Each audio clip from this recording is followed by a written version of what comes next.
আসসালামু আলাইকুম গাইস, গতকালকে দেখছেন আমাদের কুরবানি গরু কিনে এনেছি। এই জন্য আজকে যাচ্ছি আমাদের গরু ঘাস কাটার জন্য। দেখি কি কি ঘাস পাই আমরা, কোন ক্ষেত্রে ঘাস কাটা হয় আপনাদের পুরোটা দেখাবো এই ভিডিওতে, দেখতে থাকেন। পাট ক্ষেতের ভিতরে চলে যাচ্ছি। এটা হচ্ছে সেই পাট ক্ষেত যেটা সবার মুখে মুখে থাকে।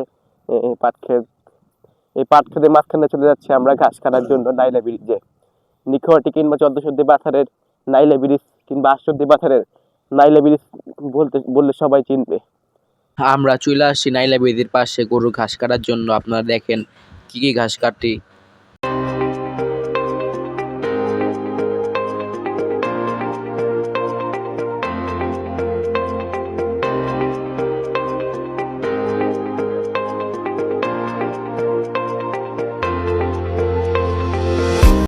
হ্যাঁ গাইস, আমাদের ঘাস কাটা শেষ। এখন আমরা ঘাসগুলো নিয়ে আমাদের গরুকে খেতে দিব। এই ভিডিও এখানে শেষ করছি। আসসালামু আলাইকুম রহমতুল্লাহি ওয়া বারাকাতুহু।